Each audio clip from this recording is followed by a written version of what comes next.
Então, boa noite, boa noite. Então, mais uma vez, é uma satisfação estarmos aqui reunidos.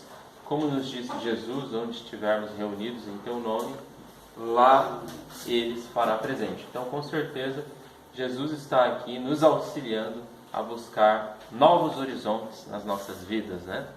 E agora, esse dia especial aqui,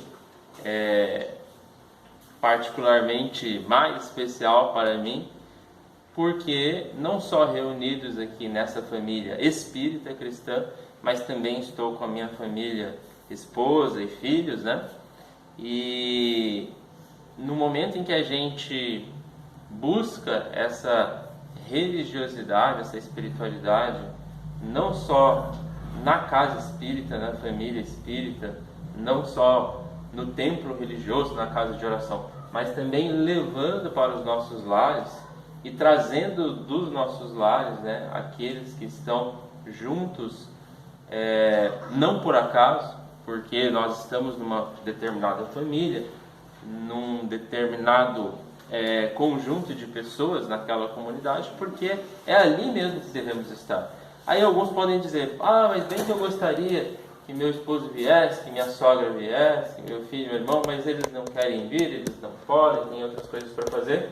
Ok, veio quem tinha que vir. Às vezes a gente fica pensando, olha, fulano deveria estar aqui para ouvir essa lição. Não, pessoal, somos nós, né, que devemos estar aqui, por isso aqui estamos. E que bom se a gente tiver essa conscientização, essa responsabilidade de recolher daqui, né, todos os ensinamentos, todas as boas palavras, as boas energias, para levarmos, para encaminharmos aos nossos diversos ambientes de convivência. Porque todos nós, como disse a música que estava sendo tocada no início, né, falando do trabalho com Jesus, dos trabalhadores da última hora, todos nós, pessoal, estamos sendo chamados ao trabalho. Há muitos os chamados e poucos os escolhidos, porque poucos escolhem aceitar esse chamado de trabalhar com Jesus, de trabalharmos uns pelos outros. Então nós vamos ter o trabalho na nossa profissão, que é o trabalho que mais a gente chama de trabalho, né? Mas nós temos também o trabalho voluntário. Aí a gente não chama de atividade voluntária, de lazer voluntário, chama também de trabalho. Por quê? Porque é um compromisso, é um comprometimento. Por que é voluntário? O trabalho profissional também, né? A gente que foi lá, muitas vezes a gente que pediu emprego, que levou currículo, não é assim? Mas eu dependo daquele trabalho para ganhar o meu sustento, para sobreviver. Então a gente entende aquilo como obrigatório, né? Mas nós poderíamos estar trabalhando naquela empresa, ou em outra, e se a gente ganha, né, um salário para a nossa sobrevivência, isso é porque nós precisamos, né, no mundo material que estamos, desses recursos, mas também precisamos desenvolver os nossos recursos espirituais. Então a pessoa pode dizer, não, eu vou abandonar esse trabalho aqui porque é voluntário, mas vai fazer o que no lugar? Então, da mesma forma que a gente se abandonar ao trabalho, que ganhamos o salário, né, financeiro, nós vamos passar necessidades, nós vamos ter dificuldades, nós vamos ter que rapidamente arrumar um outro tão bom ou melhor que aquele, né? Nós também, ao deixarmos de dedicar, né, para aquela atividade, de preferência uma atividade no bem, na caridade, né? Seja, não necessariamente, né, pessoal, numa entidade social, numa entidade religiosa. É bom, é importante, né? Aqui só funciona porque tem trabalhadores. Mas especialmente em qualquer situação em que nós pudermos ser úteis, né? Essa é a grande palavra, né? Toda ocupação útil é trabalho. O trabalho não é só aquele que a gente vai buscar o pão, né, de cada dia com o suor do nosso rosto para levar sustento para a nossa família, não para comprar coisas. Não, pessoal, esse é só um dos trabalhos, né, que existem e que podem também ser feitos da melhor forma possível com Jesus, com caridade. Tem gente que fala assim, eu estou tão ocupado no meu trabalho que eu não tenho tempo de fazer caridade. Mas o teu trabalho, ele pode ser feito com amor, né, com alegria, com paciência, com boa vontade, ou pode ser feito da pior maneira possível, com má vontade, pode ser feito com descaso, com preguiça, e aí nós não estaremos agindo em caridade, apesar de estar no trabalho. Então, o trabalhar é o que faz movimentar esse amor que tanto Jesus nos recomenda, nos fala, que a doutrina espírita fala. Fora da caridade não há salvação. Ou seja, fora do trabalho não há salvação.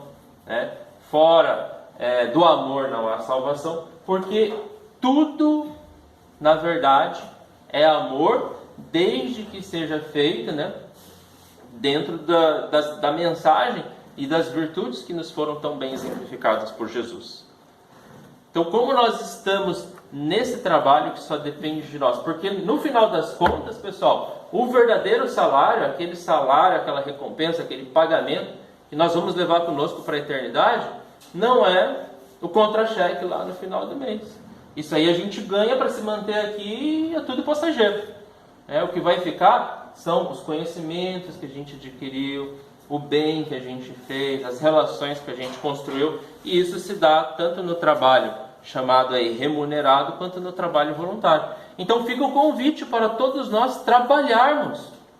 Aí alguém pode dizer assim, porque viver é trabalhar, aprender também a trabalhar. Nós estamos aqui, nós estamos trabalhando. Nós estamos trabalhando a nossa mente, eu estou quietinho aqui, sentadinho e estou trabalhando? Sim, porque nós saímos das nossas casas, nós movimentamos o nosso corpo. Todo esse movimento em prol de algo ou de alguém é um trabalho que a gente precisa estar direcionando. Aí a pessoa fala, mas eu preciso descansar também, Mas aí a gente vai pegar e descansar o sábado inteiro, o domingo inteiro.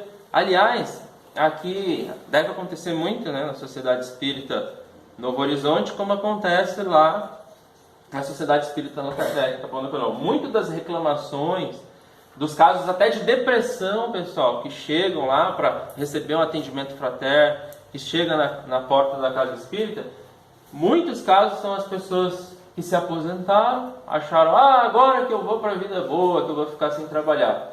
E aquilo foi gerando um vazio.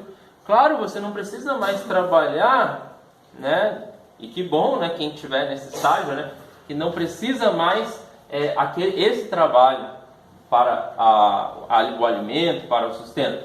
Mas todos nós precisamos de algum tipo de trabalho. Agora você pode trabalhar de outras formas, com outras possibilidades, especialmente neste trabalho voluntário aí, que nós vemos às vezes tantas pessoas aposentadas aí no litoral, e podia ser as cidades de maior voluntariado do Rio Grande do Sul, do Brasil, mas as pessoas vão nesse caminho materialista. Não, agora eu só vou descansar. Lembrando também o seguinte, o descanso, ele não é só feito assim, de deitar, ficar assistindo televisão e dormir horas e horas e horas. Não, pessoal. Muitas vezes, se a gente troca o tipo de atividade, a gente já está descansando daquela outra que a gente fez. Então, se eu fiquei muito tempo numa atividade mais braçal, mais física, agora eu vou ler um livro, vou fazer uma atividade mais intelectual, eu já descanso daquela. E vice-versa, Se eu estou com a cabeça cheia, eu posso chegar em casa e brincar com as crianças, E aí eu já vou estar descansando daquele dia que eu fiquei no computador, que eu estou com as ideias fervendo. Então o Espiritismo vai nos ensinando a viver. E aí no Livro dos Espíritos, que foi um grande trabalho do Kardec, Então no meio espírita nós temos grandes trabalhadores. As próprias crianças são atendidas por trabalhadores que são os evangelizadores, tem o pessoal que faz toda a casa funcionar, E o espírito trabalha tanto quanto a matéria, ou mais, porque a matéria é só esse veículo do espírito. E a prova disso é que nós já temos, no movimento espírita, lá na Sociedade Espírita Allan Kardec, aí fica o convite, nós já temos a evangelização de bebês que começa desde a gestação. Então, por quê? Porque ali já existe um espírito que está trabalhando todas aquelas ideias e todo aquele ambiente ali, e recebendo os ensinamentos que estão sendo dados. Existe essa conexão o tempo todo, nossas células estão trabalhando o tempo todo, a nossa mente, nossos pensamentos. Portanto, pessoal, não existe essa coisa de não trabalhar. A doutrina espírita vai nos ensinar também que essa história assim, agora fulano descansou. Então, também a morte parece que é uma aposentadoria, que uns vão para o céu, outros vão para outro lugar, e não tem nada disso. De um jeito ou de outro, a gente vai ser chamado a trabalhar nesse lado da vida ou no outro, né? E estudar é um trabalho, por quê? Estudar é essa ocupação útil, né?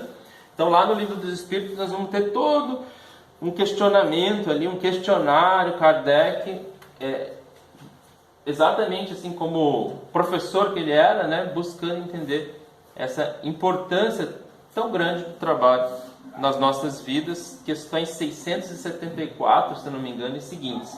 E uma delas vai dizer isso, olha, toda ocupação útil na família, aqui, seja onde for, é trabalho. Então precisamos trabalhar. Para que serve o trabalho? Nós já estamos falando. Na verdade, para que o trabalho não serve, né, pessoal? Serve para tudo. O trabalho serve para tudo e é só o trabalho que nos dá sentido de vida. Como nós estávamos falando de evangelização, olha o que eu trouxe aqui, ó. Esse livrinho que há vários deles aí na Federação Espírita do Rio Grande do Sul, e sempre traz um fundo moral para as crianças já irem trabalhando os valores espíritas, os valores cristãos. E esse aqui fala do trabalho, chama A Canção da Velhinha, vai nos dizer da importância do trabalho. Vamos acompanhar essa história, pessoal. Uma grande mensagem desse livro é essa aqui, ó, em versos, tá? É uma música que essa velhinha, que essa senhorinha vai cantar e vai apresentar para a princesa. Então diz assim, ó, o trabalho nos dá força, alegria e bom humor. Trabalhemos, minha gente. Trabalhemos com amor, né? Então a história da princesa com a canção da velhinha nos diz o seguinte. Eu trouxe também porque eu sabia que meu filho ia gostar, olha lá. Era uma vez uma jovem princesa que não se sentia feliz. Olha aí a tal felicidade que tanta gente busca, né? Embora morasse num maravilhoso palácio, tá vendo, gente? Tivesse tudo que se podia imaginar de bom e de belo, ela estava sempre triste e pensativa, de braços cruzados. Imóvel ao olhar o jardim, tinha as faces pálidas, olheiras fundas, e a todos dava a impressão de estar muito doente. O rei e a rainha não sabiam mais o que fazer, haviam chamado médicos famosos, realizaram as mais lindas festas, né? Promoveram belos passeios e nada. A princesinha continuava do mesmo jeito, triste e abatida. A única coisa que às vezes fazia era um pequeno passeio de carruagem e nada mais lhe interessava. E como a princesa ficava triste, todos também se entristeciam por ela. Pouco a pouco, essa tristeza e abatimento foram se estendendo a todos que moravam naquele reino, né? No palácio e no reino. Até o povo, triste e preocupado. Em toda parte se ouvia comentários. Pobre princesinha, o que será que ela tem tão jovem? Não vai durar muito tempo, coitadinha. Está muito pálida, está abatida. O tempo ia passando, nada mudava no grande e majestoso palácio com a princesinha. A certo dia ela saiu, foi passear novamente, olha lá. Ó. E aí aconteceu uma coisa inesperada. Fazendo seu passeio diário, não se sabe porquê, teve vontade de caminhar, andar a pé. Fez com que parasse a carruagem, desceu, caminhou sem rumo, olhando distraída para um e outro lado. Depois viu uma modesta casinha que parecia escondida entre as árvores e flores e para lá se dirigiu. Então lá foi a princesa para a casinha. Ó. E aí ela escutou o quê? Uma música, pessoal. Quem estava cantando essa música? Essa senhorinha, ó, cantava uma canção alegre, mais ou menos assim. O trabalho nos dá forças, alegria e bom humor. Trabalhemos, minha gente, trabalhemos com amor. A janela estava aberta, a princesa olhou, viu uma velhinha de cabelos bem brancos, trabalhando com o lance. Que velhinha alegre, pensou a princesinha, quem me dera eu ser feliz assim. Então ela levantou a cabeça, um bondoso sorriso apareceu em seu rosto. Boa tarde, menina, disse ela, sem reconhecer a princesinha. Que andas fazendo? Eu, gaguejou a princesa. Queria saber. Saber o que, minha filha? Perguntou a velhinha, abrindo a porta para a jovem entrar. Eu quero saber o que a senhora faz para ser tão alegre. Respondeu a princesinha. A velhinha sorriu e falou bondosa. Conheço um ótimo remédio contra a tristeza. Lá estava o remédio. Ó. Abrindo o armário, mostrou à visitante enorme quantidade de lãs prateleiras cuidadosamente arrumadas, vários casaquinhos já tecidos, e explicou: olha tudo isso que eu já fiei e teci desde cedo pela manhã. Até o anoitecer eu trabalho. Toda essa lã ainda deve ser fiada, você está vendo? Tem muito o que fazer. Não me sobra tempo para tristezas. E continuou a conversa, né? A princesa admirada. Nunca havia pensado que alguém pudesse trabalhar tanto e com tanta alegria. E a senhora nunca fica doente? Perguntou ela. A velhinha deu uma risada. Doente? Você não ouviu minha canção? O trabalho nos dá forças, alegria e bom humor. A princesa sorriu maravilhada, tornou a perguntar: e o que a senhora faz com tanta roupinha? Esses casaquinhos são para os meus netos e para as criancinhas que os pais estejam passando por dificuldades. O inverno é muito rigoroso, minha menina, e os pequenos precisam de agasalhos. E aí, pessoal, o que aconteceu, né? A princesinha sorriu, coisa que há muito tempo não acontecia, agradeceu a velhinha, despediu-se, prometendo voltar outro dia, regressou ao palácio com uma grande esperança, a esperança de curar sua tristeza. Sabia agora qual o remédio certo e com o tempo tornar-se-ia também alegre e feliz. E assim foi. Desde aquele dia, ninguém mais viu a princesa triste e pensativa de braços cruzados, imóvel a olhar o jardim. Ela andava agora sempre ocupada, tinha lições de piano, tinha aulas de pintura e tinha roupinhas para as criancinhas carentes. Não era mais jovem de aspecto doentio, era uma linda jovem com saúde, alegria, e quando alguém se admirava de tão grande transformação, sorria feliz e cantava alegremente o quê? A princesinha cantava, né? O trabalho nos dá forças, alegria e bom humor. Trabalhemos, minha gente, trabalhemos com amor.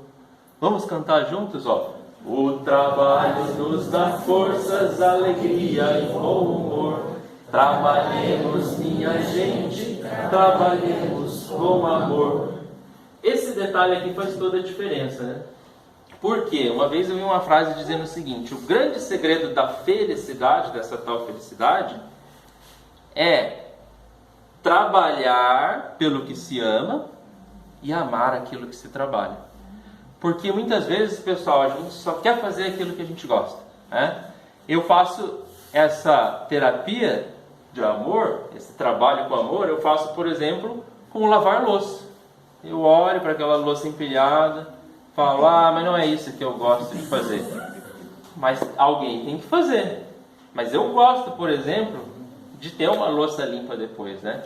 E a louça estando suja, eu sei também que teve comida, que enquanto tantas outras pessoas passam fome, e é uma forma de demonstrarmos a nossa gratidão. Então vamos lá, lavar a louça e amar aquele trabalho, né? E fazer com amor, fazer com carinho, fazer pelo simples prazer, né, e boa vontade de sermos essas pessoas a servir umas às outras.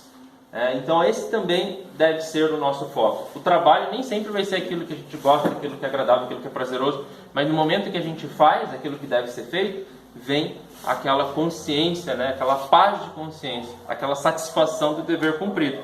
E essa é a felicidade duradoura, porque essa felicidade só de prazer, de ter tudo o que quer, de trabalhar pouco ou não trabalhar nada, pessoal, isso é uma felicidade momentânea, um prazer que não preenche, não é verdade? Tanto é que nós temos esses casos aí, como o da princesinha. Tantos casos que a gente vê que a pessoa tem tudo e ao mesmo tempo, né, tá ali apagadinha, tá ali sem saber para onde vai, porque lhe falta esse trabalho, lhe falta esse exercício do amor, né? Porque o amor só há onde há trabalho. E trabalho, né, só faz sentido com amor. Então, nos diz Joana de Ângeles, não sou eu que estou inventando tudo isso, né? É a doutrina espírita que nos traz. Olha lá, livro Receita de Paz, dessa psicóloga do mundo espiritual. Combaterás as ocorrências depressivas, movimentando-te em paz nas áreas da afetividade com o pensamento em Deus. Então, o trabalho começa também no nosso pensamento. Quando a gente estuda, a gente está trabalhando, né, esses nossos padrões mentais equivocados. Quando nós estudamos o Espiritismo, a gente está aprendendo uma nova forma de enxergar a vida, né, pessoal? Evita, portanto, a hora vazia. É aquela história, né? Mente vazia, oficina mente ocupada, bem ocupada, oficina de Jesus. E resguarda-te da sofreguidão pelo trabalho. Então tá aí, ó, uma grande, né, referência de trabalho do bem para todos nós. Uma coisa importante para sabermos, não só o trabalho, né, mas como trabalhamos. Por quê? Porque muitas vezes a pessoa está cheia de trabalho, né, ou porque quer ganhar mais dinheiro, ou porque quer se ocupar o tempo todo, talvez, né, como uma fuga dela mesma, para não pensar em outras questões. Então a pessoa tem um problema em casa e fica o dia inteiro fora trabalhando, né? Ou vice-versa, fica lá em casa e quer fugir de alguma outra... Nós precisamos enfrentar os nossos problemas, isso também é trabalho. E o como trabalhar é a gente sempre buscar fazer isso de forma com que os outros recebam esse bom serviço do meu trabalho. De que adianta eu ser um professor que não estava com vontade de estar ali, que não vê a hora do final de semana chegar? Os meus alunos vão sofrer com isso, né? Ou uma enfermeira, ou uma cozinheira que vai fazer a comida de qualquer jeito. Então nós precisamos saber como trabalhar, porque existem outras pessoas que vão depender desse nosso trabalho e vice-versa. E à medida que nós melhorarmos essa forma de trabalho, o trabalho vai ficar mais leve, né? Mais prazeroso, mais fácil, e nós podemos avançar para trabalhos seguintes. Uma outra dica importante aqui, ó. Cuidar do instrumento de trabalho faz parte do trabalho. Então, isso aqui é uma historinha. Certa vez, um rapaz assim estava vendo um lenhador cansado, estressado e com aquele machado totalmente, né, cego. O machado estava assim, não estava cortando direito a árvore. Ele percebeu isso. Ele era um lenhador mais experiente e aí ele disse assim: olha, por que o senhor não tira um tempo para afiar mais esse machado, cuidar dele, né, que ele vai cortar melhor essa árvore? Mas eu não tenho tempo para fazer isso, ele disse. Mas por que o senhor não tem tempo, né, de afiar o machado? Eu não tenho tempo porque eu estou usando o machado para cortar essa árvore que eu tenho que cortar. E tem mais árvores para cortar. Então, enquanto ele não tirava o tempo para cuidar desse instrumento de trabalho, ele deixava o trabalho cada vez mais penoso, cada vez mais difícil. Por isso que Jesus disse assim, ó: vinde a mim que comigo o fardo é leve. Por que com Jesus o fardo é leve, o jugo é suave? Não deixa de haver fardo, né, pessoal? Nós temos os nossos fardos. Como pai, por exemplo, eu tenho um fardinho ali que de vez em quando, né, a gente carrega. Um fardinho de mais ou menos ali 12, 14 quilos, né? Então nós temos os nossos desafios, mas isso é para nós crescermos, para nós evoluirmos. A gente só avança, né, praticando. É igual exercício físico, é igual ginástica. E aí o que acontece? Com Jesus nós nos fortalecemos. Porque nós sabemos cuidar também desse instrumento de trabalho que é o nosso corpo, por exemplo, né? Que é a nossa alma, como nós estamos nessas dimensões, na dimensão espiritual. Agora, por exemplo, nós viemos aqui para cuidar da nossa alma, para nos tornarmos melhores espíritos, melhores filhos de Deus, para quando chegarmos em casa, podermos prestar o nosso serviço com mais qualidade, né? A pessoa fala assim: nossa, aquela pessoa faz de tudo, é um trator, está trabalhando, mas aí está passando por cima de todo mundo também. Então muitas vezes o trabalho mal direcionado pode causar muito estrago, né? E a gente precisa pensar nessa condição: como eu estou afiando esse meu instrumento de trabalho, cuidando dele, para que ele preste o serviço com a melhor qualidade possível, né? Porque senão, a pretexto de estar trabalhando e fazendo um monte de coisa, a gente pode estar fazendo mal para nós, e fazendo mal para nós, aí nós temos as doenças, os males modernos, né? Estresse, ansiedade, angústia, melancolia, fazendo mal para nós, naturalmente nós vamos fazer mal para os outros. E aquele trabalho que era para ser um bem, pode não ser. Um exemplo, uma analogia assim fácil de a gente perceber, é aquela história assim, ó. Planta gosta de água, né? Mas e se eu regar a planta com uma água fervendo? Toma aí, você não quer água? Toma. Vai fazer mal em vez de fazer bem. Então nós precisamos cuidar também da forma como a gente faz o trabalho e de como nós estamos com esse nosso instrumento de trabalho. Nossa, fulano é um grande trabalhador, olha lá, ele tem uma empresa, ele dirige pessoas, não sei o quê, mas está ali com os exames todos alterados, está com estresse nas alturas, né? Não cuida da alimentação, não está sempre de mal com a vida, de nada vai adiantar. Então nós precisamos ter essa consciência de um trabalho, mas de um trabalho bem feito, um trabalho sempre com amor. Amor a si mesmo, né?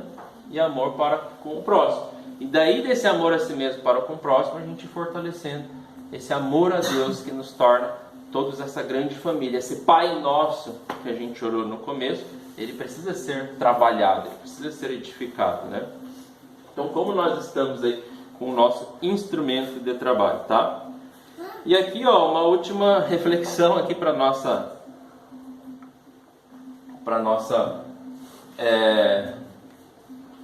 forma de trabalhar ser mais leve, né? Não é o peso. Muitas vezes as pessoas falam assim: ah, eu tô com muito peso nas costas, mas é a forma como nós carregamos. Nós já temos inteligência, nós já temos o espiritismo, nós já temos conceitos para facilitar as nossas vidas e fazer a gente ter mais eficiência. Eficiência, resultado, produtividade, não é só para lucrar nas empresas, né? Mas é para a gente também lucrar, vamos dizer assim, ganhar uma melhor qualidade de vida espiritual, de vida emocional. Não à toa, pessoal, as clínicas psicológicas, psiquiatras estão lotadas, né? Porque a gente perdeu a mão da coisa aí, né? A gente foi se enchendo aí de ansiedade, de estresse, de angústias, né? E que bom que a gente busquemos sim, né? O psicólogo, busquemos o psiquiatra, façamos esse trabalho curativo ou preventivo, mas não vamos deixar de associar também ao fator espiritual, que na verdade não é só um fator, né? É a nossa realidade. Muitas vezes a gente fala assim: ah, eu estou cuidando aqui, ó, da parte física, porque eu faço uma ginástica, eu fui no nutricionista, eu fui no psicólogo, ótimo. Ah, e agora eu vou ver se tem um tempinho para o meu lado espiritual. Mas o espiritual é o principal, é o que rege tudo isso aí, né? E é o que nós precisamos. Às vezes tem nessa consciência de prestar um concurso, de trabalhar, de acordar cedo, de fazer o que tem que ser feito para ganhar uma promoção e sacrificar até a família, né? Saúde, como a gente está falando, tempo com a família, etc. Mas se esquece de que no final das contas, a vida que nós temos, né, é única e preciosa e precisa ser considerada nessa busca louca por uma coisa ou outra que às vezes a gente está fazendo sem sentido, né? A gente está colocando os tesouros da terra, como disse Jesus, e esquecendo dos tesouros do céu, que estão em nós mesmos, que é a nossa condição, né? Espiritual, psicológica, emocional. E aí, para encerrarmos a historinha aqui de um pedreiro, né? Porque aqui tem muito trabalho de construção, de obras e tal, mas nós todos somos pedreiros ou arquitetos, enfim, ou engenheiros, do que, pessoal? Das nossas próprias vidas, do nosso próprio destino.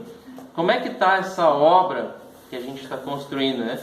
A gente olha para trás assim, a gente está vendo o quê? Tudo meio torto, tudo meio bagunçado, está vendo que está ficando, né, umas paredinhas, uma edificação bonita. Aí, eu estou olhando para trás e não estou gostando muito não. Não tem problema, né? É só parar agora e recomeçar para reconstruir, reformar. Sempre é possível reformar, nós estamos passando por isso. A regeneração é a reforma do planeta que se dá pela nossa reforma íntima, que tanto o Espiritismo fala. O que é a reforma íntima, senão essa construção de nós mesmos, né? E olha o exemplo desse pedreiro aqui para a gente encerrar a nossa reflexão de trabalho, um vídeo bem curtinho. Vamos ver se vai funcionar. Opa. Não funcionou, mas eu tenho aqui, eu tenho ele salvo aqui. Tá bom. Deixa.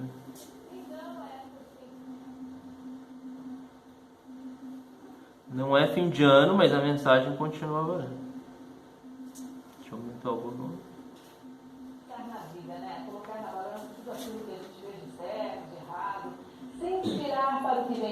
Exatamente. Agora, você vai conhecer a história de um pedreiro de Araraquara, um homem que aprendeu a superar limites.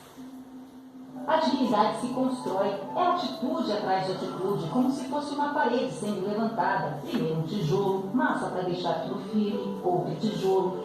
Tem alguma coisa te incomodando? Algum problema tirando o seu sono, abalando o alicerce da sua vida?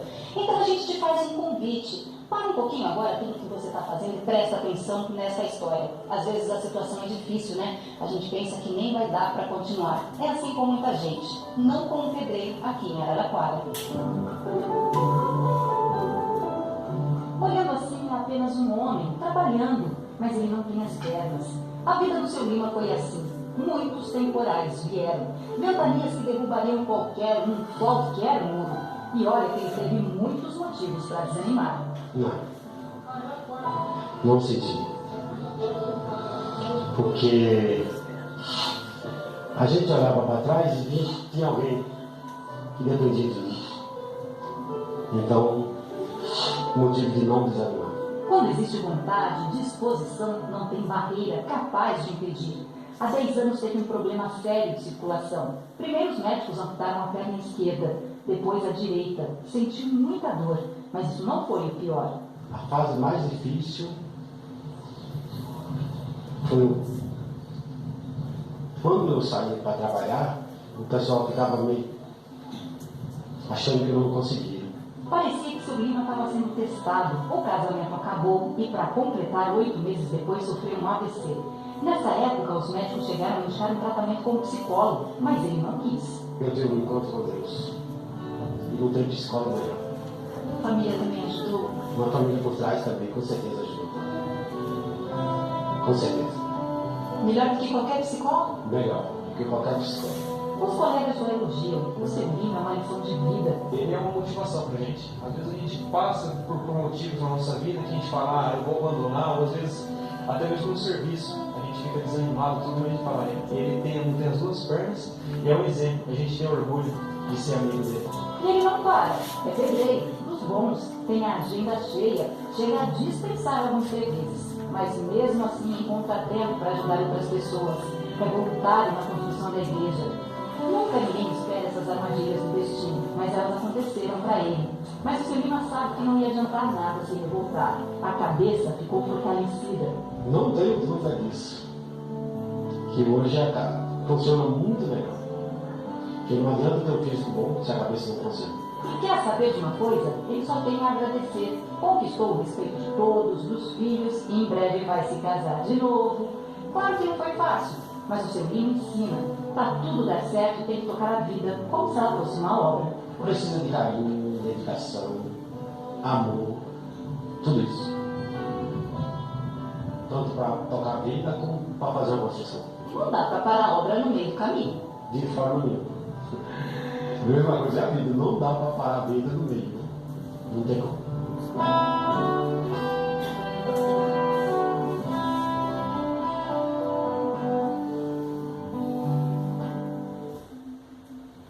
Então é época de pensar na vida, né? Colocar na balança tudo aquilo. Então é isso, pessoal. Vamos trabalhar, né? Como disse Chico Xavier uma vez, quem não trabalha, dá trabalho, né? Então vamos trabalhar, fazer o que a gente pode, porque nem tudo é possível, mas o que a gente já pode, não é que pode, devemos fazer, né? Devemos nos doar, e só trabalhando aí, com um sorriso no rosto de preferência, é que nós vamos realmente vencer todos os obstáculos, todas as adversidades, e sermos felizes como Jesus, né, nos recomenda. Que assim seja e assim será, só depende de nós.